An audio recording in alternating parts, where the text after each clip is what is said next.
করতে চাই my brother I never say he is brother from other mother. As a matter of fact, him and me, the size of our body, we look like we came from the same mother. Former Senator Hiram Mansurat, he's here. Okay, and we are going to hear from him too. But at this time, I would like to invite Attorney John Patrick DiMaio to say a couple of words for our community.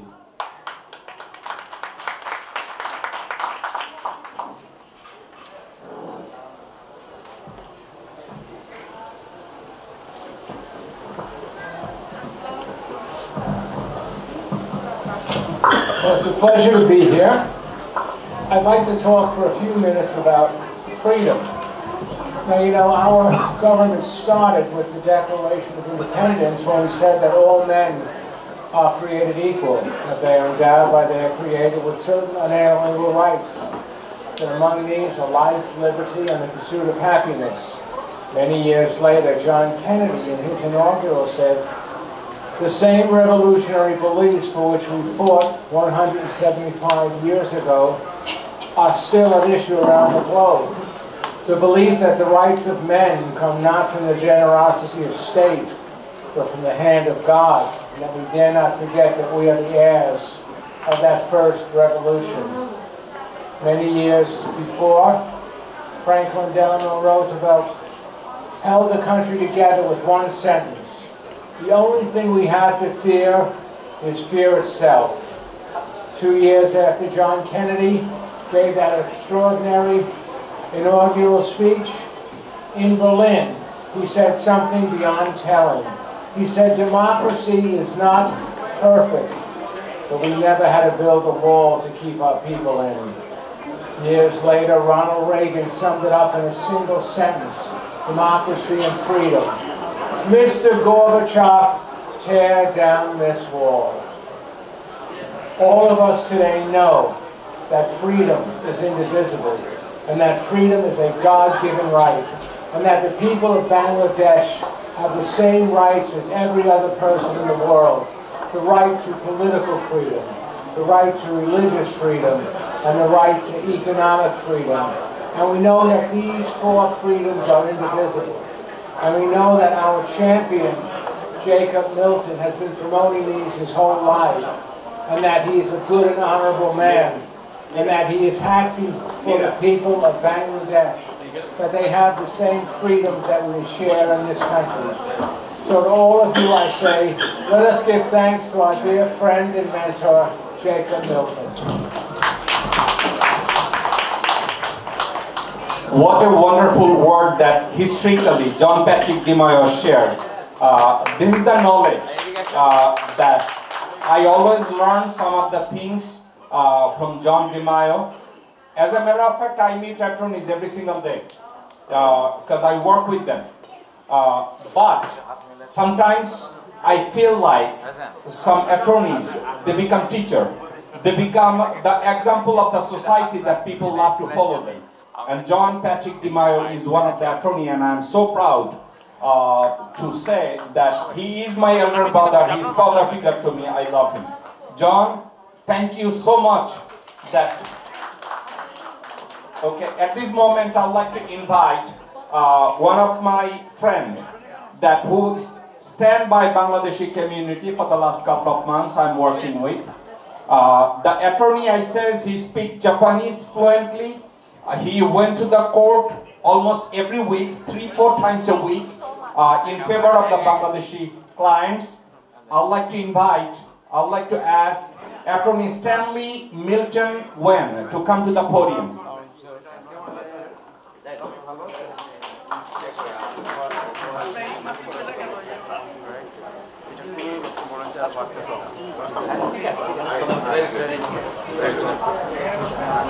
What do you want me to say?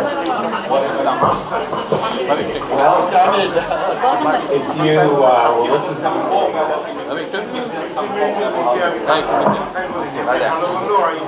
Can I get you to listen to me a little bit? I promise not to be long. Jacob asked me to talk a little bit about immigration. That's one of the things I do. And some people are concerned about the immigration impact of what happened on January 20th. What happened on January 20th? You remember? The government in the United States changed from a Democratic government mostly to a Republican government under a very unusual character named Donald J. Trump. You're all aware of that, right? And some people are concerned in an immigration sense what's going to happen. And I don't have any expert knowledge of that. But some of you have been watching, and I have been watching also, and reading. But I will say that there's a couple of words. Are you listening to me? Oh yeah, put it to me. All right, very good. I was trying to say that same thing to the last speaker. Put it right up here. So there's a word in English called leverage. Leverage. And that is something that we use when people are negotiating. Let's say you're negotiating with someone, and you actually want, you feel that they owe you $100. So instead of starting in the negotiation by saying, you owe me $100, you use another tactic called leverage, where you say, actually you owe me $350. And then you bring it down to maybe 300, and in your mind you're thinking, I'll settle at 100. That is the nature of Donald J. Trump. He uses leverage constantly. And people don't understand, you know, like, for example, maybe he really wants the Panama Canal. Let's say he wants the Panama Canal. So he'll say, I want Canada and I want Greenland. You know what I'm saying? And in his mind, people get confused. They don't understand what he really wants. And he likes that. But that's just what we're going to have to live with for the next 4 years. I actually voted for him 3 times. I'm not against the man. But I realize that he is an unusual character. Don't you think he's an unusual character, Donald J. Trump? And so how does that affect immigration? Now, he's saying that he wants all illegal immigrants out right away, right? Now, the thing is, we cannot tell whether he's using leverage, and what he really wants is only people that commit crimes out.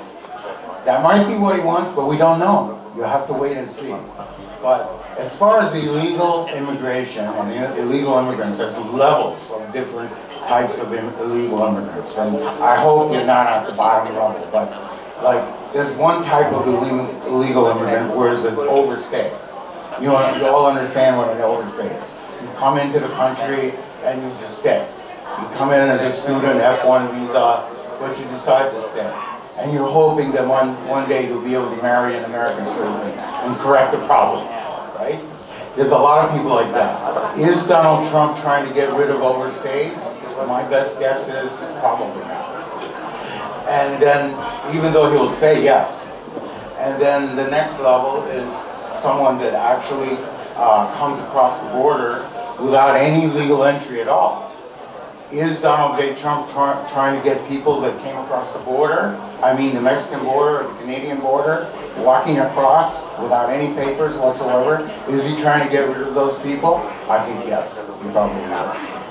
And I would just ask you, if you were living in Bangladesh and people started coming across the borders from, say, India or Iran or whatever, I don't even know all of the neighbors that you have. Remember, what are the neighbors that you have?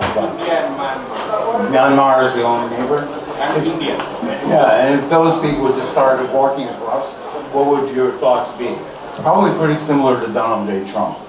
So I feel that there's nothing to fear, even if you're a permanent resident. I don't believe there's something to fear. And the way the law has been is that if a person commits a crime, even if they're a permanent resident, it has to be somewhat violent. It has to involve weapons and that kind of thing. I do think if a person is not a citizen of the United States, they need to watch and not commit crimes. But that's just common sense anyway, right? How can we recommend that when people commit crimes? So I'm losing my audience, people getting loud again. But, and my wife's going, shut up. Do you want me to shut up or want I keep talking? I can tell you a lot. I used to be a professor of American history, as well as now I'm a lawyer for the past 20 years. But I think we're witnessing a very interesting change in America right now. You are getting to watch a very interesting change. Watch for the next 4 years. But those are my ideas on how it pertains to immigration. I have some other ideas about a conservative society versus a liberal or progressive society. And in many ways, many of you, I assume, are Muslims, right? And I think a Muslim society is a conservative society. It's not a progressive society. It's not very much into LGBTQ+++ and all that stuff. And if that's the way you are as a conservative society, you're probably closer to Donald J. Trump than to the previous government. You understand? There's many similarities, so I don't think there's anything to fear. That's my opinion. So I'm going to hand it over to Jacob again. That's my 2 cents.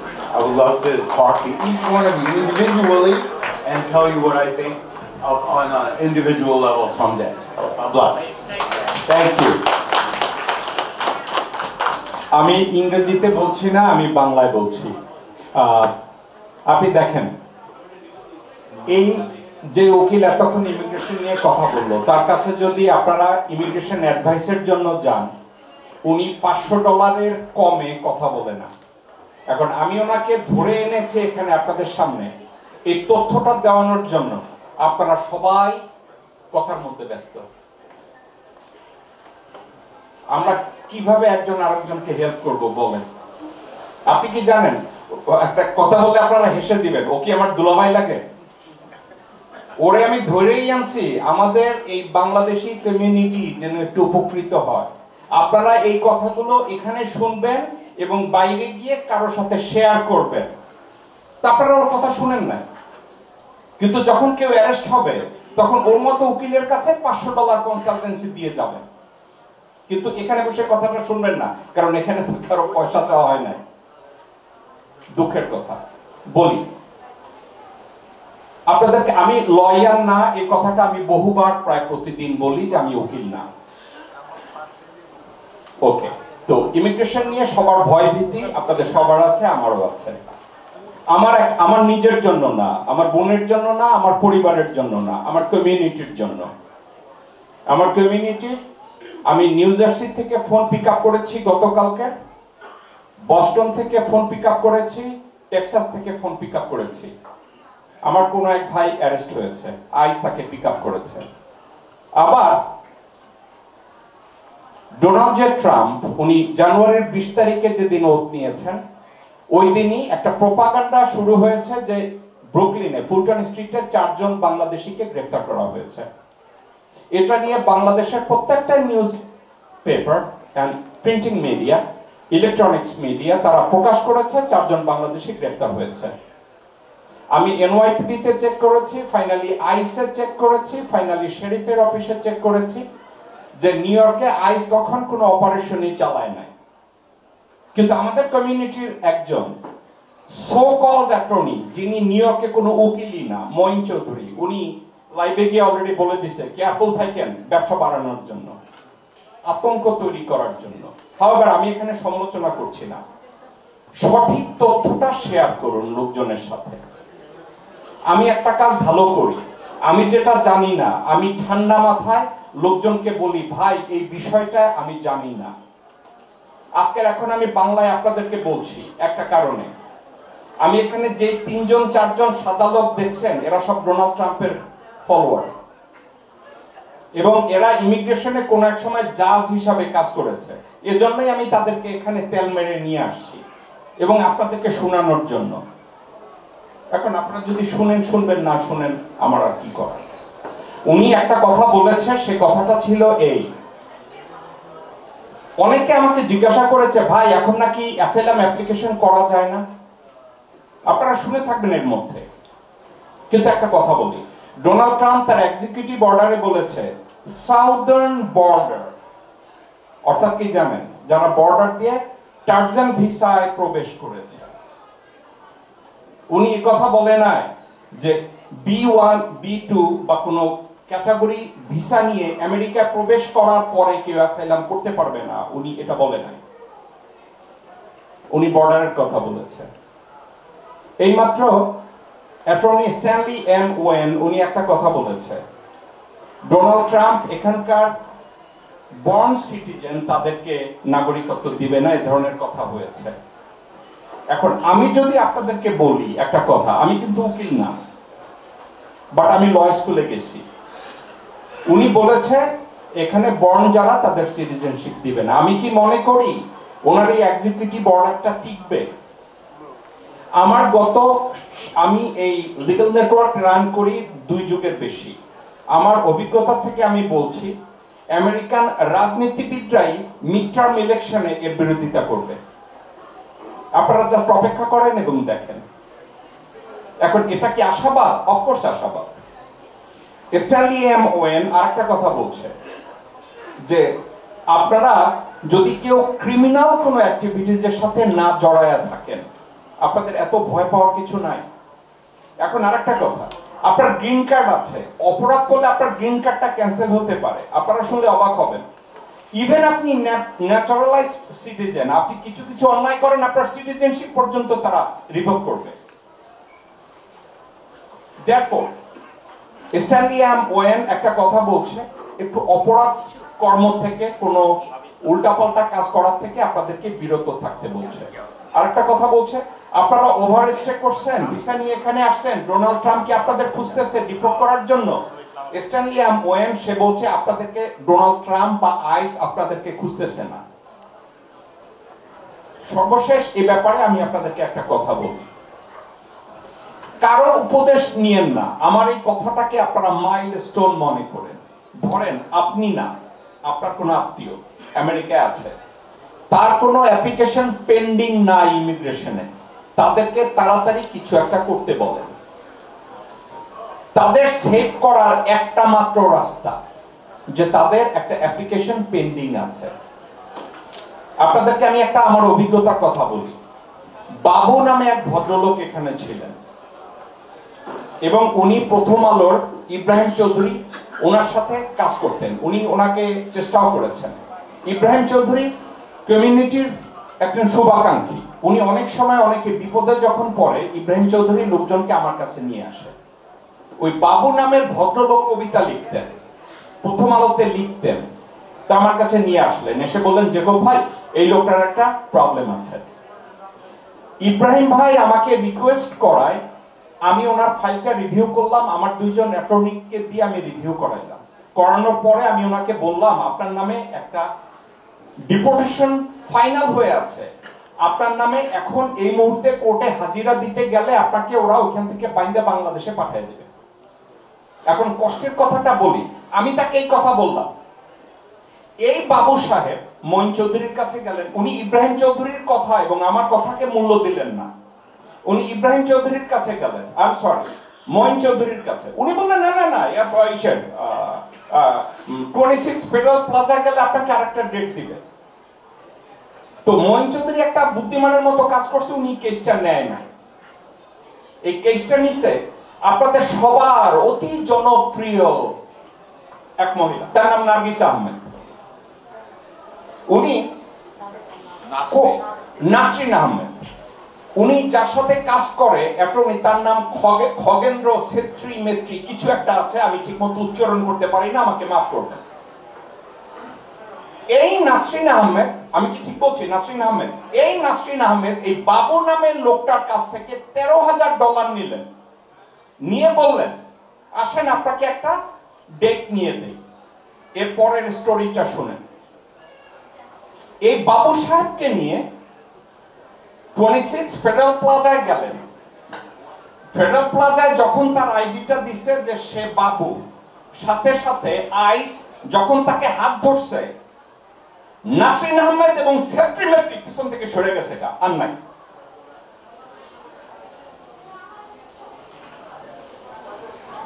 এদেরই তো বিজ্ঞাপন ছাপা হয়, ঠিকানা পত্রিকা, বাংলা পত্রিকা, সব পত্রিকায় নাসরিন আহমেদ ইমিগ্রেশনের সব সাহায্য করা হয়, তাই না?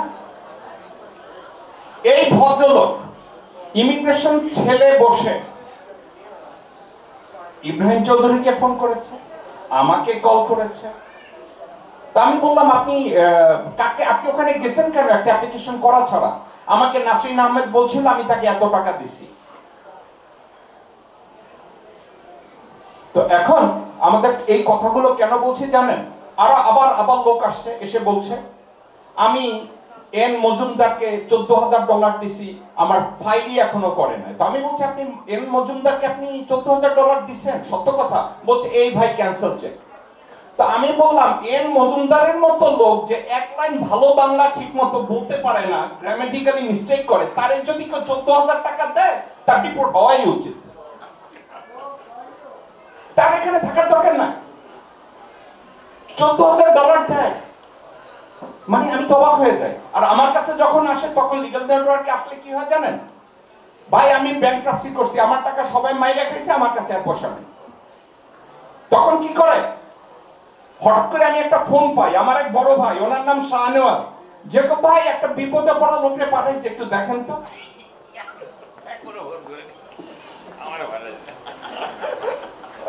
আবার আমার এক ভাই আছে ইঞ্জিনিয়ার খালেক, সে ফোন করবে, যে ভাই লোকটা টাকা নাই, একটু দেখেন তো।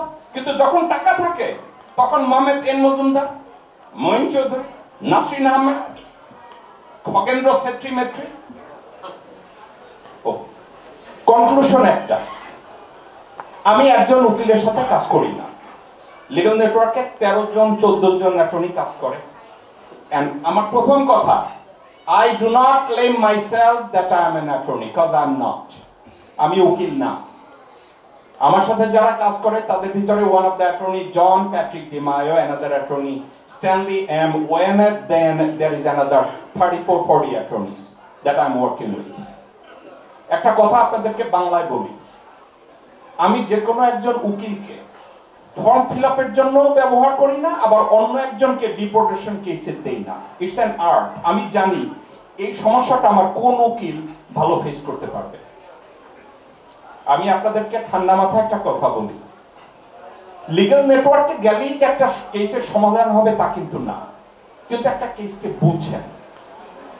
আর জনে জনে শপিং করেন না, ইটস নেগেটিভ। আমি যে পাত্রকে দেখছি, 40টা পাত্রী দেখছে, সবার শেষে দেখি জন ডিমার যে এক বান্ধবী আসছে না, তার মতো এক অসুন্দরীর বিয়া বিরা বসে কপালে ওইটা জুটাই দিছে আল্লাহ পাক। এত খুঁজেন না, একটু ব্রেইনটা ইউজ করেন। যে কোনো জায়গায় উকিলের কাছে গেলে আগে আপনি আপনার নিজের বুদ্ধিমত্তাকে প্রশ্ন করেন। আপনার বুদ্ধিমত্তাকে যদি প্রশ্ন করেন, তখন বলবেন আমি মোহাম্মদ এন মজুমদারের সামনে বসে আছে। এন মজুমদার বলবে এগিন কইরেন না, এগিন করলে উত্তরে যাইব, ওগিন করলে দক্ষিণে যাইব। এই লোকরে আপনি কেমন করে $14,000 দেন, জীবনটারে বিশ্বাস করেন? এটা বিটুইন ইউ এন্ড আপনার আল্লাহ পাক। এই মুহূর্তে যাদের নামে অলরেডি ডিপোর্টেশন কেস আছে, আপনাদের জন্য আমার একটা মেসেজ, কোনো না কোনো ভাবে একটা অ্যাপ্লিকেশন আপনাদের ওখানে পেন্ডিং দেখানো উচিত। এটা যদি আপনারা খুব তাড়াতাড়ি করতে না পারেন, আপনারা যদি আল্লাহ না করুন আপনাদেরকে যদি কেউ পিক করে, আপনাদেরকে কেউ ঠেকাতে পারবে না। নাজমুল ভাই একটা কথা বলেছে যে কোনো কনসুলেট বা কোনো এমবাসি যদি ট্রাভেল ডকুমেন্ট না দেয়, তাদের উপরে স্যাংশন আনবে। হ্যাঁ, ডোনাল্ড ট্রাম্প এই কথা বলছে, কিন্তু আপনাদেরকে আমি একটা কথা বলে রাখি, দ্যাট ইজ নট ডুয়েবল। কারণ কি জানেন, একটা ডিপোর্টেশনের জন্য 25টা কান্ট্রির সাথে ডিপ্লোম্যাটিক সম্পর্ককে ডিস্ট্রয় করার মতো গাধা ডোনাল্ড ট্রাম্প না। বহু কান্ট্রি বলে বসবে, ওকে তুমি আমাদের সাথে স্যাংশন দিবা, ডিপ্লোম্যাটিক রিলেশনশিপ বাদ দিবা, দিয়ে দাও। কিন্তু এই থ্রেটটাকে লাইটলি নেওয়ারও কোনো কারণ নাই। এই থ্রেটটা সবার চিন্তায় রাখা উচিত। তো একটা কথা বললাম, যাদের নামে ডিপোর্টেশন আছে, খুব তাড়াতাড়ি একটা অ্যাপ্লিকেশন আপনারা ওখানে পেন্ডিং রেখে দেন, তারপরেরটা পরে দেখা যাবে। আরেকটা কথা, এখানে 30 বছর আছেন, আপনারা কিছু করেন নাই, অথবা 2বার পলিটিক্যাল অ্যাসাইলাম করছেন ডিফারেন্ট ইনফরমেশনে, ভয়ে আছেন, চুপ করে বসে থাকেন না, কোনো একটা লোকজনের কাছে খুঁজে বের করেন, একজন ভালো প্রফেশনালের সাথে আলাপ আলোচনা করেন। ভাই আমি একটা কাজ করি, অনেকে মনে করে জেকব মিল্টন পণ্ডিত অথবা মহাপণ্ডিত। সমস্যা এক জায়গায়, আমি পণ্ডিত না মহাপণ্ডিত না, কিন্তু আমি একটা জায়গায় আমি ভালো। কি জানেন, যেই মুহূর্তে আমি দেখি আমি এই জিনিসটা জানি না, আমি ওই জিনিসটা নিয়ে 10 জন প্রফেশনালের সাথে কথা বলা, আমি একটা সিদ্ধান্তে আসি। আমি যেটা পারি এটা হয়তো আপনাদের ওই অপশনটা না, কিন্তু আপনারা এই পজিশনটা এভাবে করতে পারেন। আমার কাছে কেউ যদি এসে বলে ভাই 9 বার অ্যাপ্লিকেশন করছে অ্যাসাইলামের, বলছে ভাই এখন তো ধরা পড়ছি, 2টা ডিপোর্টেশন, এখন আপনি বলবেন যে কোনো একজন অ্যাটর্নির কাছে যাবে, তারা বলবে না এটা করা যাবে না। এটা সত্যি কথা, আসলে করা যাবে না, কিন্তু বাস্তব কথা। ধরেন ওই ব্যক্তিটা আপনার আপন ভাই, ওই ব্যক্তিটা আপনার বাবা, বা ওই ব্যক্তিটা আমি নিজে, তখন আমরা কি করব? আমেরিকায় ইংরেজিতে একটা কথা আছে, রিড বিটুইন দ্য লাইন। আপনাদের একটা উদাহরণ দিয়ে এই কথাটা আমি শেষ করি। পবিত্র কোরআন শরীফে কবিরা গুনাহ বা বিভিন্ন গুনার এত সিরিয়াস পানিশমেন্টের কথা বলা আছে, এই পানিশমেন্ট এইটা হবে, ওই পানিশমেন্ট এইটা হবে, আপনারা সবাই জানেন হয়তো। কিন্তু রহমত কোন জায়গায় জানেন? এত পানিশমেন্ট বলার পরে শেষ দিক থেকে বলা আছে, হে বিশ্বাসীগণ, তোমরা যদি এইভাবে মাপ চাও, আল্লাহ এটা মাফ করবে, আল্লাহ অনেক ক্ষমাশীল। এই আমেরিকার মতো জায়গায়ও ইমিগ্রেশনের যত কঠিন ল হোক না কেন, যত কঠিন ল হোক না কেন, ওই শেষ দিকে এ ধরনের একটা লাইন আছে। হয়তো এই লাইনটা আপনাদেরকে কেউ বলবে না, এত রিসার্চও করবে না। তো আল্লাহর রাস্তায় আর একটা জিনিস আমাদের কমিউনিটিতে আমি জানুয়ারির 20 তারিখ থেকে আজ অবধি আমার চোখে আসছে, আমাদের বাংলাদেশের একজন আরেকজনের সাথে যুদ্ধ করি, শত্রুতা করি। আপনারা শুনলে লজ্জা পাবেন, আমরা নিজেরা আরেকজন বাংলাদেশের জন্য কল করে আইস দিয়ে ধরায়া দেই। আল্লাহর ওয়াস্তে এই কাজটা করায়েন না, এটা অত্যন্ত গর্হিত একটা কাজ। আমার কাছে লজ্জা লাগে এটা বলতে যে আমরা বাংলাদেশি। আমরা কল করে দেই, ও আমি XYZ রে পছন্দ করি না, আমি কল করে বলে দেই। আপনাকে একটা উদাহরণ দেই, আমার বাসার 2 ভাড়াইটা আমারে ভাড়া দেয় না, মেক্সিকান, 13 বছর ধরে থাকে, 10 বছর ভাড়া ঠিক মতো দিছে, 3 বছর দেয় না। আমি মুসলমান, আপনাদের সামনে দাঁড়িয়ে বলি উডসাইডে, আমি তার বিরুদ্ধে এখন আইসে কল করা মোক্ষম একটা সুযোগ, কিন্তু আমার বিবেক আমাকে অ্যালাউ করে নাই। কারণ কি জানেন, এই ফ্যামিলি 10টা বছর আমাকে ভাড়া দিচ্ছে।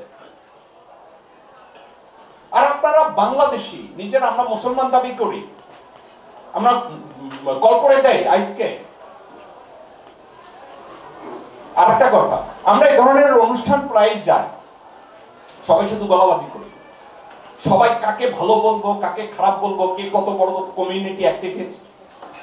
ভাইরে এই কথাগুলো শেয়ার করেন। এবং আরেকটা কথা, কথা তো আমরা সবাই বলি, কিন্তু এখানে এসে স্টেইন ওয়েন একজন সিনেটর বা কেউ যদি কথা বলে, দয়া করে একটু কথাগুলো শুনেন রে ভাই। আমার জন্য না, আপনার জন্য শুনেন। আপনি এখান থেকে শুনে আরেক ভাইকে গিয়ে কথাটা বলেন। At this time, I'd like to invite my brother, Senator Hiram Mansurat. Brother Mansurat, I'd like you to take up the floor, please.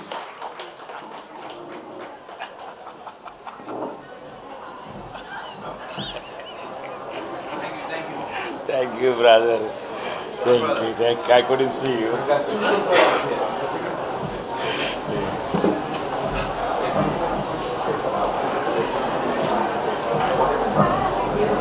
Good evening, everyone. Good evening. It feels so good to be here with my brothers and sisters. I have a few in the room.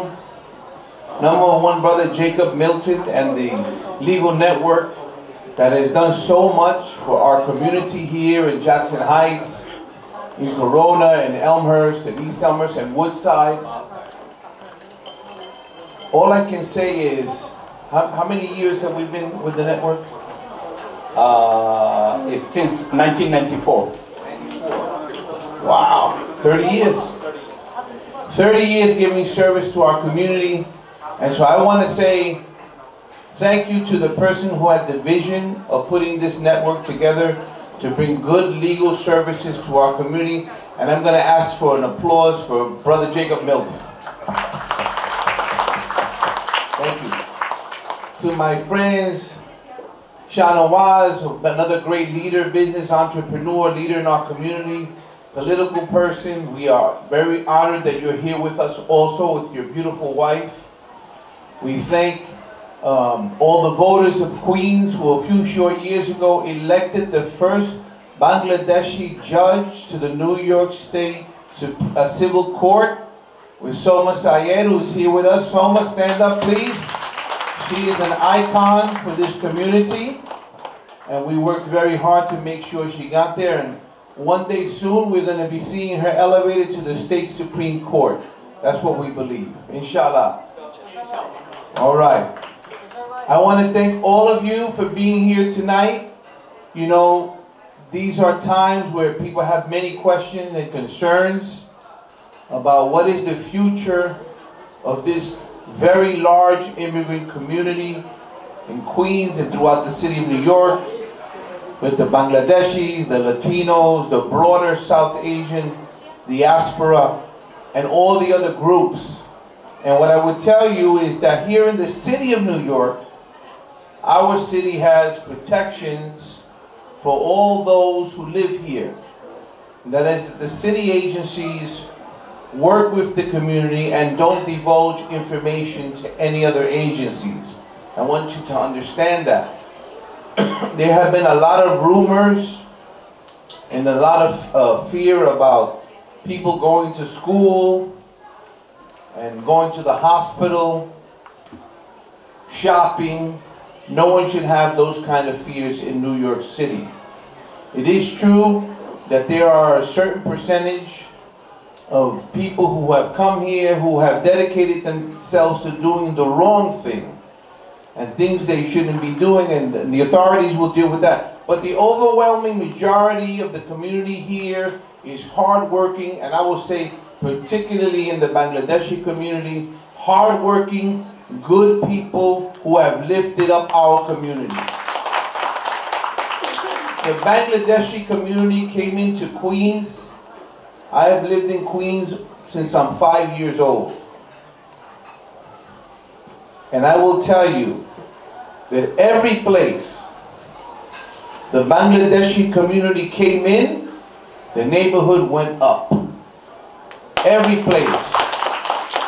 Jamaica, Jackson Heights, Elmhurst, Sunnyside, Woodside, where this community came in and began to formulate as a community and have organizations and newspapers and cultural institutions and their masjids and temples, the community was better. So we hold this community very dear to us in New York, and you will always have friends and supporters. Jacob, this year we will be running for the city council again, for my old city council seat. There's a vacancy, and you will have a Bengal tiger fighting for you. Thank you very much.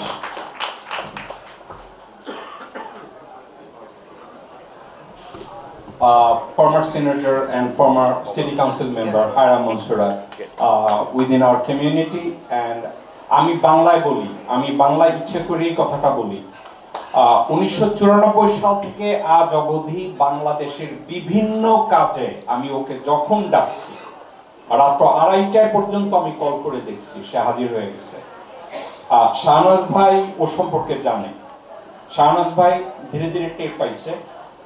একটা কথা বলি, আমেরিকানরা আমাদেরকে অনেক সময় use করে, true করে। এখন আমাদের দেশের লোকজনরা $200-500 একটা চেক দিয়ে একটা ছবি তুলে ফেসবুকে একটা স্ট্যাটাস দেয়, আর আমি একটা কাজ করি, কোন ছবি টবি তোলা বাদ দিয়া তাদেরকে বলি যে তোমার যে আমি 500 টাকা দিলাম, এই রিটার্নটা তুমি অন্য কোন দিক দিয়ে দিবা। আমার কমিউনিটির জন্য 10 বার পুলিশ প্রেসিডেন্টে যাও, আমার কমিউনিটির জন্য একবার সিটি কাউন্সিলে যাও, আমার এই কাজটা নিয়ে তুমি একটু কংগ্রেসম্যানের অফিসে যাও, আমি এই কাজগুলো করাই। এবং আমি সেনেটর হায়রাম মনসুরাতকে আমি সব সময় দেখছি সে আমাদেরকে হেল্প করছে। আর আল্লাহর ওয়াস্তে আপনারা যারা এই ইলেক্টেড অফিশিয়ালদের পয়সা দেন, পয়সা দেওয়ার আগে একটু চিন্তা করে দেখেন, আপনারা কি একটা ছবি তুলে ফেসবুকে দিবেন নাকি আপনার জন্য বা কমিউনিটির জন্য কিছু করাতে পারবেন? এই মুহূর্তে আই লাইক টু ইনভাইট আমার এক ভাই, অত্যন্ত বলিষ্ঠ কণ্ঠস্বর, জামাইকার, মিজান চৌধুরী। আমি ভাইকে ডাকবো পোডিয়ামে আমাদের উদ্দেশ্যে কিছু বলার জন্য।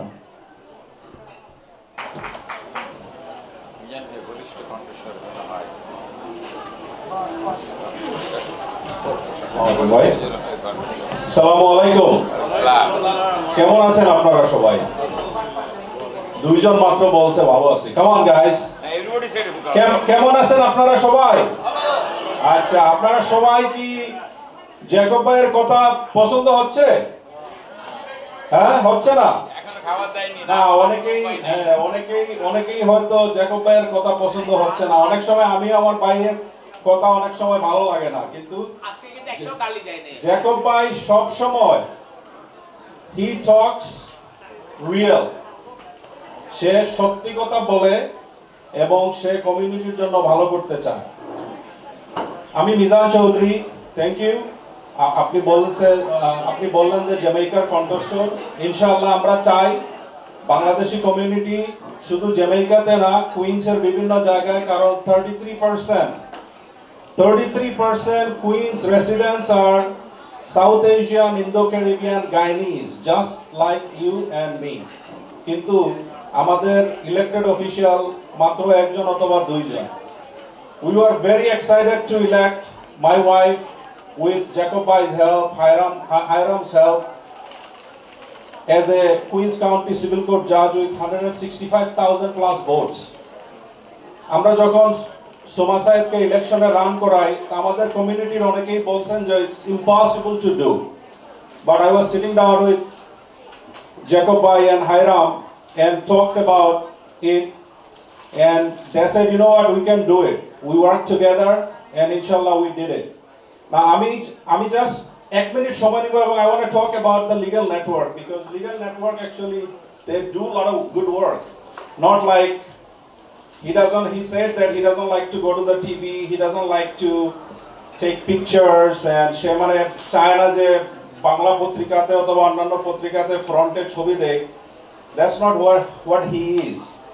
But Jacob Bhai, he does a lot of good things, because I know, because sometimes I also send people to him, right, and then they get the right answer, they get the right advice, এবং উনি সব সময় সত্যি কথা বলে। এখন আমি মনে করব যে আমাদের কমিউনিটির যারা লিডারশিপ লেভেলে আছেন, আপনাদের এখন একটা দায়িত্ব যে বর্তমান পরিস্থিতিতে স্পেশালি যারা কুইন্সে অথবা অন্যান্য জায়গায় যাদের মনে করেন লিগ্যাল স্ট্যাটাস নাই, এদেরকে কিন্তু অনেকে এই সুযোগটাকে কাজে লাগাচ্ছে। আমি কালকে ফেসবুকে একটা স্ট্যাটাসে মন্তব্য আমি করছি, I did write up something and I asked them, okay, they said that okay, we will advise on immigration. I replied, who's the legal advisor? Because I saw 4 or 5 people, none of them were legal advisors. তো আমি যখন এটা reply করার পরে একজন বলল, ভাই হ্যাঁ আসবে, লিগ্যাল অ্যাডভাইজার আসবে। So I said, okay, what are the names? এখন যেই পরিস্থিতি হচ্ছে, অনেকে এটার সুযোগ সুবিধা নিচ্ছে। আমি মনে করি যে আমরা বাংলাদেশি যারা লিডারশিপ লেভেলে আছেন, যেমন এই যে শাহনওয়াজ ভাই, বা এখানে আরো আমি নাম বলবো না, অনেকেই আছেন, আমাদের উচিত আমাদের মানুষকে হেল্প করা, আমাদের বাংলাদেশি কমিউনিটিকে হেল্প করা, কারণ this is our secret duty. And আমি মনে করি যে জ্যাকব ভাই আপনি যেগুলো করতেছেন, নিরাপা আপনারা যেগুলো করতেছেন, you guys are doing a great job. But I want to thank you again for inviting us and of course allowing us to speak. And guys, let's work together, let's help our community, and let's elect our own people. Let's not just spend $500, take a picture and put it on the newspaper. It's not going to help you, it's not going to help your community, it's not going to help anybody. But aske jodi apni, if you put $500 as a donation and go and tell that okay, my community need this stuff, they will come and do it, and it will be helpful, and it will be helpful for you as well. Allah Hafiz, Assalamu alaikum. এই মুহূর্তে আমি আমার শ্রদ্ধেয় বড় ভাই doctor Abu হক আপনাকে আমি বলবো যে আমাদের উদ্দেশ্যে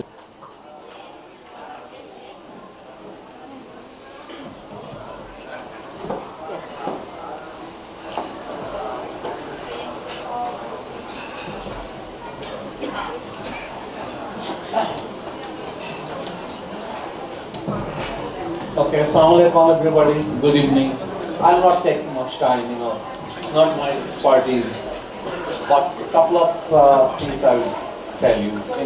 You have heard from the respected lawyers, my brother Jacob Milton running this network. Only two things I want to say. One, trust me, I know him more than 10 years. If he is not an attorney, but he is the most right person to guide you to a right legal solution who can give it to you. I can guarantee. I had some legal issues running the newspaper, somebody sued me and all this, and he's the guy helped me. Sometimes even he did not charge any money to me. He did it as a service, friendly service. So he is the right person. I can guarantee you from myself, my reputation, whatever you have. Two things I want to tell you. He has pretty bad reputation in our community. A lot of people you will see are either afraid of him or say a bad thing about him. They are. My only suggestion and request to you, if you say Jacob is bad, he is this, just ask them, who is he bad to or bad with? Show me the person. And then judge what kind of person is he, what he is doing, why Jacob is bad with him. And another thing, ask them, show me a proof. So, good people does good things, the bad people will say bad to him, that's the law. So that I can guarantee you, I can support him, I can tell you from my own experience, I have nothing to do with that. So please, if you see somebody telling somebody against him, please protest it and judge for yourself. See, is it true? Is it lie? Is it wrong? Why he is telling it? That's my request is. And I'm a medical doctor by profession, and I also have a little bit of Bangla was a podcast, so writing a little bit of news and stuff like that. I tried to do it. Hopefully I'll try to start again as the things have been changed in our country. The time I started my newspaper, The Donner, I think there was only one newspaper was telling the truth about our country. I had to face so many threats. My office in Bangladesh was raided and closed 3 times by army and intelligences. My office staff was taken to the arrest, and of course they were released and stuff like that. I can guarantee that was the only newspaper, news media here was telling the truth against the atrocity in our country and the lies and the bad things the other fascist government was doing for us. So we'll try best to serve our community. If we need anything, please feel free to call us. In my newspaper, I have also free service I do. Anybody can call for any suggestion, and we're more than happy to provide to you. It's free and just for as a community service. Thank you very much for giving me the time. Thank you. আমার সদ্য বড় ভাই ইব্রাহিম খোকন অনেকক্ষণ ধরে বসে আছেন আমরা তার কথা শোনার জন্য। Ibrahim Chaudhuri, he is the editor of the USA.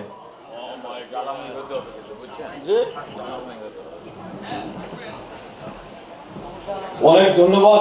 Jacob Milton আমার ভাই, কিন্তু কোন ভাষায় বক্তৃতা দেবো এটা আমার জন্য সমস্যা। আমি বাংলা ভাষা জানি না।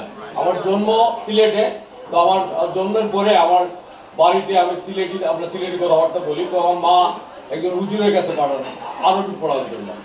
একটু বড় বললেন বাংলার টিচারের কাছে যাও, বরিশাল থেকে বেঙ্গলি টিচার, ওনার কাছে যাই, তো বাংলা শিখি, তারপরে ইংরেজি শিখি। আমেরিকা এসে দেখলাম না বাংলা জানি না ইংরেজি জানি না স্প্যানিশ জানি। তখন আমাদের একজন পররাষ্ট্রমন্ত্রী হলেন স্বাধীন বাংলাদেশের আব্দুস সামাদ আজাদ, তার সাথে আমার খুব ঘনিষ্ঠতা হলো। তো আমি দেখলাম যে চাচা আপনিও তো পৃথিবীর কোনো ভাষায় কথা বলতে পারেন না। উনিও সিলেটি জানতো না, না বাংলা ভাষা জানতো না, ভালো করে ইংরেজি জানতো, কিন্তু তারপরেও দেশের পররাষ্ট্রমন্ত্রী হয়ে গেল এবং একজন সফল রাজনীতিবিদ ছিলেন। তো যাই হোক, ঘটনার চক্র আমরা আমাদের পৃথিবীর নানা দেশ থেকে আমরা ভেসে এসেছি। এসে নিউ ইয়র্কে এসে আমি মনে করলাম একটা নিরাপদ জীবনযাপন, কিন্তু এখানেও যে নিরাপদ জীবনযাপন না এটা টের পেলাম। আমার জীবনটা খুব দ্রুত পরিবর্তন হতে লাগলো। আমি গত 2 বছর আগে সৌদি আরব গেলাম, গিয়া দেখি যে লোকজন বাঙালি লোকজন মানে বেশ জমায়েত হয়ে গান বাজনা শুনতেছে, কেউ কথা শুনতেছে, তো ভিড় টিট দেখলে আমরা একটু চুকি মারি। একসময় দেশের আমার খুব অল্প সংখ্যক সাংবাদিক আমাদের দেখলে লোকজন হাত উঠে দেখাই তো এই ইব্রাহিম চৌধুরী খোকন যায়, খুব ভালো সাংবাদিক। আমি গিয়ে ওদের পাশে পাশে ভাই ভাই বাংলাদেশে বাড়ি নাকি আপনাদের, আপনারা মানে একটু কেউ নাকি কেউ চিনলো কিনা আমার সাথে আমার স্ত্রী, তাহলে দেখলাম ওটা একটা বিরাট বেইজ্জতির ব্যাপার। ওরা দেখি ফোন দেখে আর কি শুনে, তাহলে তাহলে কি শুনলে দেখি এখানে জ্যাকব মিল্টনের বক্তৃতা শুনতেছে। আমি বললাম এটা কি ঘটনা, আপনারা কি শুনেন এত মনোযোগ দিয়ে? বলে এটা বলে আমি তো নিউ ইয়র্কে থাকি, এই লোককে চিনেন? আমি বললাম আমি চিনি, হ্যাঁ আপনার সাথে পরিচয় আছে। মানে এই তখন দেখলাম যে আমাদের জীবনটা আমাদের অজান্তেই বদলে গেছে, আমার অজান্তেই বদলে গেছে। মানে এবং আমি সত্যিকারই প্রাউড ফিল করেছি জ্যাকব মিল্টন এখানে আমাদের একজন ভাই হিসেবে, বন্ধু হিসেবে। তার নানান কাজ, গোপন কাজে আমি অনেক সময় বিরক্ত করি মানুষকে সহযোগিতা করা, এবং এটা ঠিক তার আগে বলেছেন অনেকে সহযোগিতার জন্য আসে। মানে আমিও তার কাছে অনেক লোককে পাঠাই, আমি নিজেও যাই যে ভাই সাহায্য করেন। মানে তার অনেক কথাবার্তা আমার অনেক সময় সহ্য লাগে না ভাই, আপনাদেরও লাগে না, কিন্তু যখন এই মানুষটা একটা বিপন্ন মানুষের মানে পাশে দাঁড়িয়ে আস্থার কথা বলে, তখন আমার খুব অহংকার লাগে যে একজন ভাই আমার এই সাথে আছে।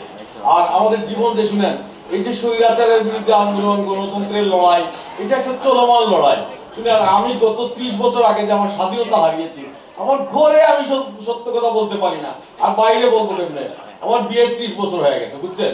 তো এই যে আমাদের প্রতিদিনের সংগ্রাম, এসে আনাজ ভাই কি বলেন, আপনারই সমস্যা নাকি? ভাই এই নির্যাতিত মানুষের পক্ষে আমি সবসময় আছি। আমরা এক, দুনিয়ার মজদুর, দুনিয়ার লড়াকু মানুষরা এক। আমাদের জীবন কতভাবে যে পরিবর্তন হয়েছে, কিন্তু একটা জায়গায় আমাদের পরিবর্তন হয় না, যখন কেউ ভালোবাসার হাত বাড়িয়ে দেয়, যখন কোনো বিপন্ন অবস্থায় মানুষ আমার পাশে দাঁড়ায়, তখন আমরা সবাই এক। এটা দেশের প্রশ্ন হোক, পরিবারের প্রশ্ন হোক, সামাজিকতার প্রশ্ন হোক। আজকে এখানে আমরা আসুন বিদ্বেষ নয়, ভালোবাসার কথা বলি। সবাই ভালোবাসার মিলনে আমরা আবার একতাবদ্ধ হই, আমাদের জীবন সুন্দর হোক। ধন্যবাদ জ্যাকব মিল্টন। চমৎকার বলছেন। আমি এই মুহূর্তে ইনভাইট করব আমাদের এক ভাই, খালিজদার ভাই। খালিজদার ভাই, আপনি আমাদের উদ্দেশ্যে কিছু বলবেন। I am sure you have something in your mind.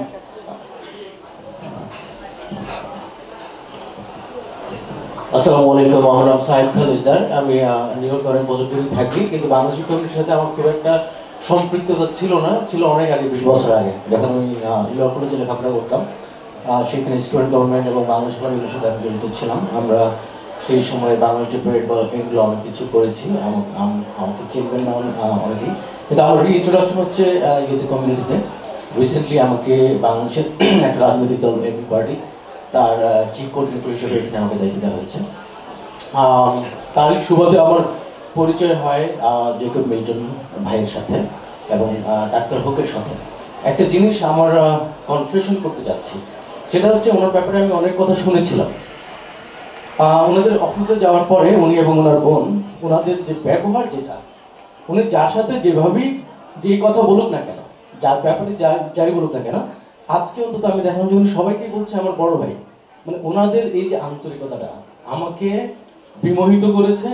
এবং এই কনফেশনটা আমি করতে যাচ্ছি যে আমরা যাই বলি না কেন, আমার মনে হয় আমাদের সকলের ভিতরে কিছুটা আন্তরিকতা আছে। একেবারে খামাখাই আমরা আমাদের মধ্যে নানা ধরনের কনফ্লিক্ট তৈরি করি, সেগুলো থেকে বের হয়ে আমরা ভালো দিকটাই দেখা উচিত। এবং আজকে যে সুন্দর একটি অনুষ্ঠান করেছেন, আমি দেখলাম যে বিভিন্ন মহল থেকে বিভিন্ন ধরনের লোকজন এখানে এসেছেন। এই কাজটি তিনি যে করেছেন, এই জন্য সাধুবাদ দেওয়াটা উচিত।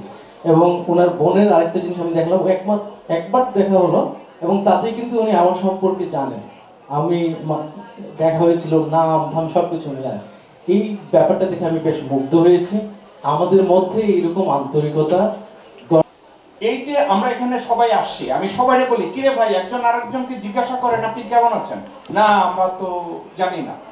কথা কি জানেন? আলোচনার সাবজেক্ট। আমার ছেলে বাংলায় কথা বলে না, আমার ছেলে ভাত খায় না, বার্গার খায়। মানে আমাদের আলোচনার সাবজেক্ট, লজ্জার কথা।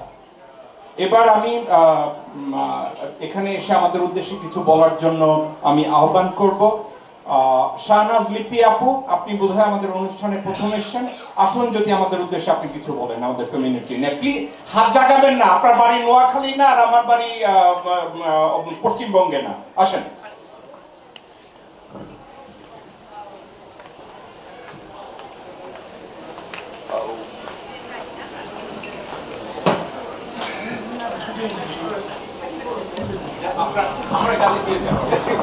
আসসালামু আলাইকুম, সবাইকে শুভেচ্ছা জানাচ্ছি। শুভ নববর্ষ। আর কি বলবো, আমি এখানে আমাকে নিরু আপা এবং জাকব মিল্টন ভাই আমাকে ইনভাইট করেছেন, আমি আনন্দিত ফিল করছি। আমার হাজবেন্ড ডক্টর জাহাঙ্গীর আলম এবং আমার ছেলেকে নিয়ে এসেছে এবং দেখলাম যে এত মানুষের আগমন, আমার মনটা সত্যি ভরে গিয়েছে। সবার জন্য আমার শুভকামনা থাকলো। আল্লাহ হাফিজ।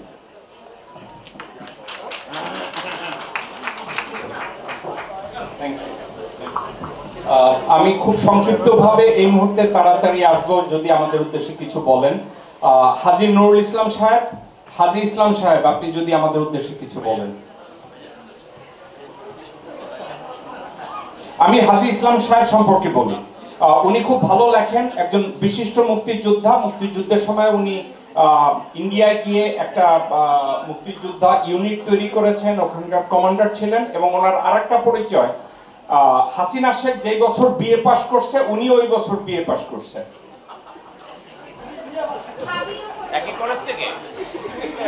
আসসালামু আলাইকুম, শুভ সন্ধ্যা।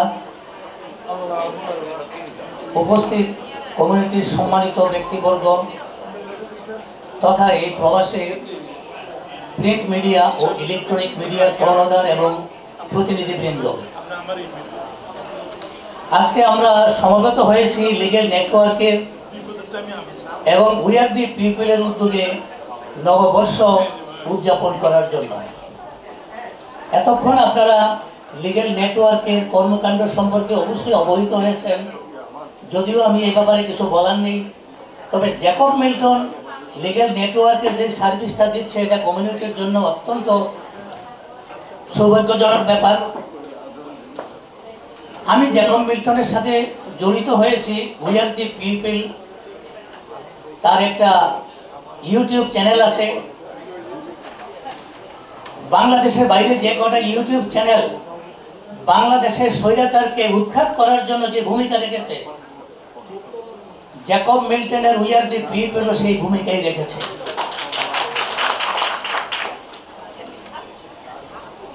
আর আমার সম্পর্কে আমার কিছু বলার নেই, কারণ আমি এমন কোনো পরিচিত ব্যক্তি নই। তবে এই প্রবাসের যতগুলি প্রিন্ট মিডিয়া আছে, আমার মনে হয় আমাকে কেউ চেনে না এমন হয়তো নাই। তার মূল কারণটা হচ্ছে আমার লেখালেখির কারণে আমি সবসময় নেগেটিভ লিখে যাচ্ছি গত 16-17টি বছর। সেই নেগেটিভ লেখার কারণে আমি তো গালি শুনছি, এবং ওই প্রিন্ট মিডিয়ার প্রতিনিধি এবং কর্ণধাররাও কম বেশি গালি শুনেছেন। সেই জন্য আমি মনে করি তারা হয়তো আমাকেও ভুলে নাই এবং ভুলবেও না। উপস্থিত সম্মানিত ব্যক্তিবর্গ, জ্যাকব মিল্টন সাহেব তার উই আর দি পিপলের মাধ্যমে দেশবাসীকে যে মেসেজ দিয়েছেন এবং উনি যেই ভাষায় কথা বলেছেন, বাংলাদেশের লোকজন এই ভাষাটাতেই অভ্যস্ত শুনতে, এবং তারা খুব আনন্দিত এবং জ্যাকব মিল্টনের ওই ভাষাটাই তারা শুনতে চায়। আমি জ্যাকব মিল্টনকে অনুরোধ করব উনি যেন তার এই ভাষা পরিহার না করে এই ভাষাতেই যেন তিনি চালিয়ে যান। ধন্যবাদ। এবার আমার সদ্য বড় ভাই মোহাম্মদ আবু সুফিয়ান, আমি ভাই আবু সুফিয়ানকে কিছু বলার জন্য আমি আমন্ত্রণ জানাচ্ছি।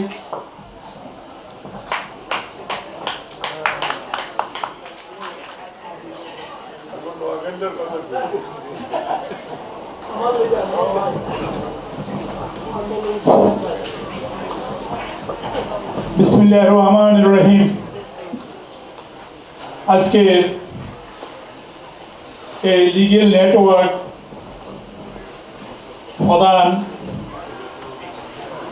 সমন্বয়কারী ও লিডার এবং চেয়ারম্যান জনাব জ্যাকব মিল্টন, উপস্থিত আমার বাংলাদেশি ও আমেরিকান বিভিন্ন দেশ থেকে আগত ভাইরা, আসসালামু আলাইকুম এবং গুড ইভিনিং। আমি কি বলবো, একটি কথা মনে হয় ডক্টর শাহনাজকে বলছিল জাকব ভাই যে নোয়াখালী, আমার বাড়ি কিন্তু নোয়াখালী,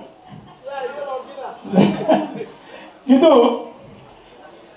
নোয়াখালী এমন কি দোষ করছে জানি না কেন,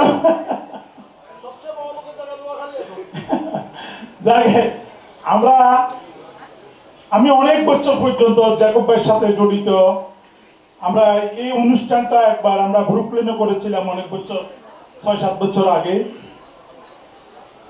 আমি একটি কথা বলবো আমাদের কমিউনিটির ব্যাপারে, উনি লয়ার না বারবার বলেন, কিন্তু উনি লয়ারের বাবা, কারণ উনার হাতে অনেক লোকজন, উনার বাসা দিয়া এদেরকে, এই দেশিদেরকে, আমি উনার সাথে অনেক জায়গায় সেনেটে অনেক বাসাতে গেছি, অনেক অফিসে গিয়েছিলাম, দেখেছি উনি কিভাবে মানুষকে নিজের আয়ত্তের ভিতরে আনতে পারে। উনার ভাষা আমাদের কমিউনিটির ভিতরে আমি দেখি না আজ পর্যন্ত ইংলিশে উনার মতন এত সুন্দরভাবে অভিজ্ঞতা নিয়ে যে মানুষকে বোঝায়।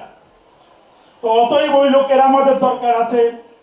বাংলাদেশের যখন স্বৈরাচার হাসিনাকে উৎখাতের সময় যেইভাবে নেটওয়ার্কে, ইন্টারনেটে যে ব্যবহারগুলো করেছেন, ভাষার কথা বলেন, এইভাবে ভাষা যদি না দিত আমাদের বাঙালির বুকে চেতনা আসতো না, আগুন লাগতো না। সে আগুনের কারণে যাইয়া শেখ হাসিনাকে আমরা দেশ থেকে বিতরণ করতে পেরেছি।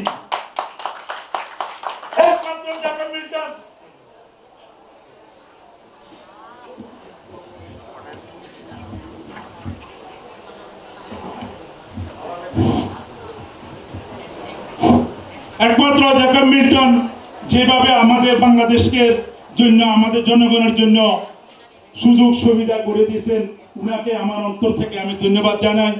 এবং আমার একটি কথা শুধু, যে আজকে আমাদের লোকেরা ইলিগেল ভাবে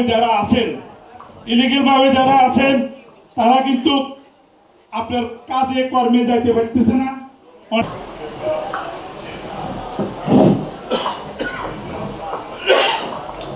Thank you. Bismillahirrahmanirrahim. Assalamu alaikum wa rahmatullahi wa barakatuh. Happy New Year to you all. Happy New Year. Shubho Novoborsho. In February, I was asking my wife that celebrating New Year in February, first week of February, what is going on? She said, Jacob Milton wanted it 1st of January, but I have my sister. Mira said, it is impossible, because I was in Bangladesh. So when my brother will come, we will celebrate the New Year. Thank God, Subhanallah, I just came 2-3 days ago. Why not we give a plus to my sister and my brother? অনেক বক্তব্য তো শুনলাম, এখানে আমি বেশি সময় নেব না, জেনারেলি আমি নিয়ে থাকি। এই দুটো বিষয়, একটা হলো প্রথম, আমি বাংলাদেশ নিয়ে কিছু কথা বলি।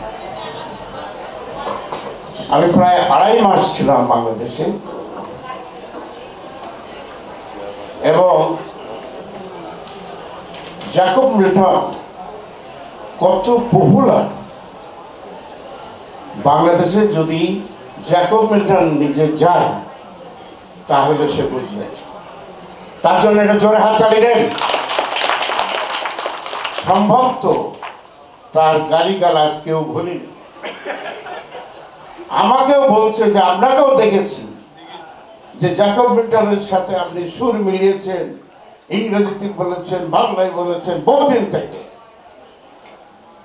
তারা আমাদেরকে এত ভালোবাসে, আমি অবাক হয়ে গেছি। এত সম্মান আমাদেরকে দিয়েছে, এবং এটা কিন্তু শুধু বিএনপি জামাত বলবেন না, এমনকি আওয়ামী লীগ লোকেরা আমাদের খুব পছন্দ করে। আমার বাড়ি যশোর, আমি এয়ারপোর্ট থেকে বেরোতে পারিনি, যে এত ফুলের বাড়ি চিনেও নেই এদেরকে, কিভাবে জেনেছে তাও জানি না। যেখানে গিয়েছি I was the chief guest. শুধু তাই না, 3টে কলেজ থেকে আসছে আমার ইনভাইটেশন, যে ছাত্রদের উদ্দেশ্যে কিভাবে আপনি যুক্তি দেন একজন ইকোনমিস্ট, এটা তাদেরকে একটু শিক্ষা দিতে হবে। বিজ্ঞান প্রযুক্তি বিশ্ববিদ্যালয়ে যশোর ভাইস চ্যান্সেলর আমার বাড়িতে আসছে, তিনি আমাকে নিয়ে গেছেন তার ছাত্রদের ফ্যাকাল্টিতে একজন মন্ত্রীর মর্যাদা দিয়ে, তাকে আমাকে ক্যাচ দিচ্ছে, খাওয়াচ্ছে। অবাক কাটলো যে আমরা এত পপুলার। আমি বাংলাদেশ থেকে আসছি 1981, কতবার গিয়েছি, কিন্তু যে সম্মান, যে ইজ্জত এবং সত্যের সপক্ষে এত মানুষ আছে আমি কল্পনা করতে পারি না। আমরা দেশকে যেন ছোট করে না দেখি। President John F Kennedy said, ask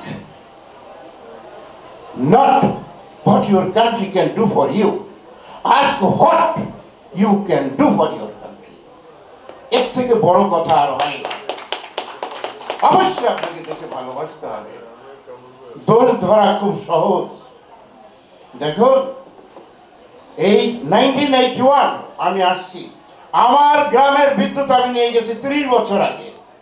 এই গ্রামের সব থেকে বড় যে ঈদগাহ ময়দান আমি করে দিয়েছি, 2টো মাদ্রাসা ভেঙে নতুন আমি করেছি, আমার মার নামে মেডিকেল সেন্টার আমি তো তৈরি করেছি আমার জমিতে, সব থেকে বড় মসজিদ 3 তলা আমরা করেছি আমাদের পরিবার, প্রায় 10 কোটি টাকার জমি দিয়েছি। এইবার যে আমার গ্রামে একটা প্রাইমারি স্কুল ছিল না, 5 কোটি টাকার জমি দিয়ে আমি 1.5 মাসের ভিতরে একটা স্কুল চালু করেছি, প্রাইমারি স্কুল। কিন্তু এবং মানুষ এত উজ্জীবিত, এবং 4 জন মেয়েকে মাস্টার্স ডিগ্রি নিয়ে তারা গ্রামে বসেছিল, চাকরি দিয়েছি। 8 জন টিচার নিয়েছে, এত ছাত্রছাত্রী। আমাকে বলা হলো আপনি ইলেকশন করে যাবেন এবার। ওরা বিএনপি, আওয়ামী লীগ, জামাতকার পছন্দ করেন, এরা খালি কথা বলে, কাজ তো করে না। কাজ তো করে গেলেন আমি, আমার গ্রামের 4 জন সচিব, কারোর নাম বলবো না, এরা আমার আত্মীয়, কিচ্ছু করেনি। আমি বলেছি দেখো, ওরা যদি করতো তাহলে তো আমার করার কিছু ছিল না। সুতরাং আমি আমার কাজ করেছি, এবং ভালো কাজের সৌভাগ্য সবাই হয় না। আমি কথাটা বলছি এই কারণে, যেখানে জ্যাকব বলেছে যে বাংলাদেশে যে ছেলে মেয়েরা খালি ইংরেজি বলে, গুড নিউজ, আমার মেয়েটা এখানে আছে। আমার মেয়ে এত ফ্লুয়েন্টলি বাংলা জানে, সে 3 ভাই বোনই, 3 ছেলে মেয়ে, 3 জনই। আমার প্রতিবেশী, আমার গ্রামের মানুষ বলে যে আমরা তোমার কাছ থেকে ইংরেজি কথা শুনতে চাই, তুমি তো খালি বাংলায় বলে যাচ্ছ। ডক্টর ইউনূস সাহেব আমার বাড়িতে গিয়েছিলেন, যখন এরা 3 ভাই বোন বাংলায় কথা বলে, আপনারা জানেন তিনি আমার শ্রদ্ধেয় শিক্ষক, তারা বলছে শওকত এদের জন্ম কি বাংলাদেশে হয়েছে? না স্যার, এখানে। হ্যাঁ, তো আমি তো কোনো পরিবারে এইভাবে দেখিনি যে তারা যখন ভাই বোন খেলা করে বাংলায় বলে। আমি বললাম স্যার শুধু বাংলা বলে না, যশোরে বাংলায় বলে তারা। সুতরাং আমরা দেশ নিয়ে যেন অবাঞ্ছিত কোনো কথাবার্তা কোনো ছেলে মেয়েদের শিক্ষা দিয়ে নেই। আপনি ধুতি পরেন, পান্তা ভাত খেয়ে বেড়ান, 21শে ফেব্রুয়ারি আপনার খেলা দেখা যায় না, আর আপনার বাড়িতে কি হচ্ছে এগুলো কখনোদিন খবর নিলেন না। It is a shame on you. Doctor Yunus সাহেবের সাথে দেখা হয়েছে, যমুনাতে গিয়েছি একটা গ্রুপ মিটিংয়ে, আমরা বেশ কিছু লোক ছিলাম। স্যার এসে দেখে আমার বলল, শওকত কেমন আছো? আর একটা হাততালি দেন। এই বৃদ্ধ বয়সে একজন মানুষ, তার একজন ছাত্র কতদিন আগে, অবশ্যই আপনারা জানেন, তার সপক্ষে আমরা অনেক আন্দোলন করেছি, অনেক ভালো কাজ করছে। আমার এক টক শোতে জিজ্ঞেস করলেন, আরে ভাই চারিদিকে ঝামেলা ঝামেলা ঝামেলা ঝামেলা, 5 মাসে যদি আপনি হিসেব করেন 150 দিন হয়।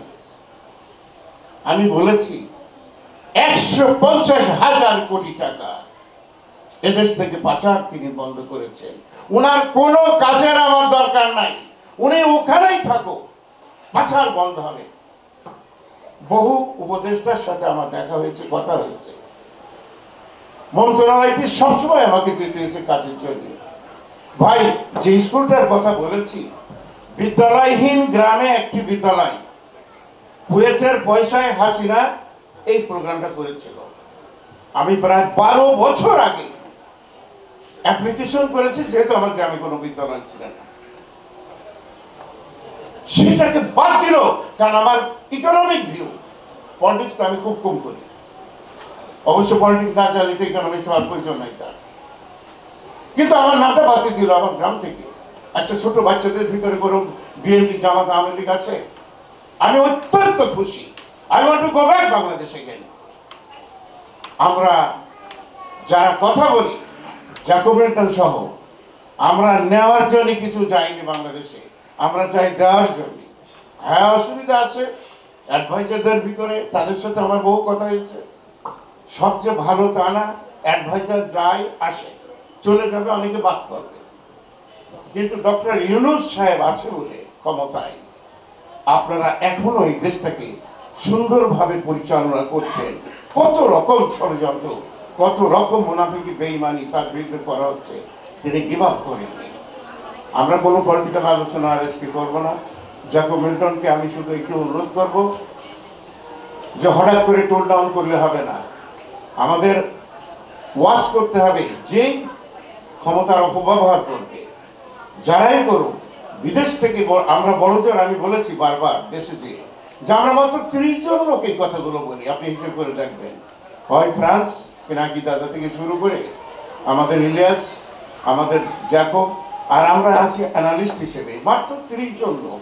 এদের ভয়ে কম্পমান, বিএনপি বলেন, জামাত বলেন, এই লোকগুলোকে কিন্তু তারা কেউ পছন্দ করে না। এই যে আমাদের মেজর সাহেব বললেন যে অনেক কথা বলা হয়েছে দেশে, যে এখানে আহ্বান করা হচ্ছে, ওয়েলকাম দেখা যায়, সব ফলস, এগুলো ফলস। আর ঢাকা শহরের কথা বললাম না, ঢাকা শহরকে সুন্দর করার অনেকগুলো প্ল্যান আছে, কিন্তু আনফর্চুনেটলি হয়তো আজকে আর আলাপ হবে না, এটাও করা যায় খুবই ইজিলি। সব কিছু সবভাবে ঠিক মতো চলছে না, দ্যাট ইজ অলসো কারেক্ট। তা আমি এই ব্যাপারে পরে কথা বলবো কোনো টকশোতে। আবার আজকে পর্যন্ত গলাটা ভেঙে গেছে, অসুস্থ, খালি নিরাবার বারবার কল। জ্যাকব মিল্টনের আহ্বানে আমি কখনো ফেলাতে পারিনি। আসি, দুজন একসাথে গালাগাল দেওয়া শুরু করি অনেক আগে, সেই গালাগাল চলবে এবং জিহাদ জারি रहेगा। বাংলাদেশ জিন্দাবাদ।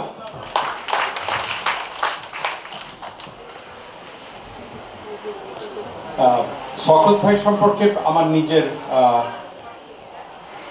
বিশ্লেষণ, এই এক ভদ্রলোককে আমি কখনো টায়ার্ড হইতে দেখি না, আমি কখনো টায়ার্ড হইতে দেখি না। ভদ্রলোক কন্টিনিউয়াসলি।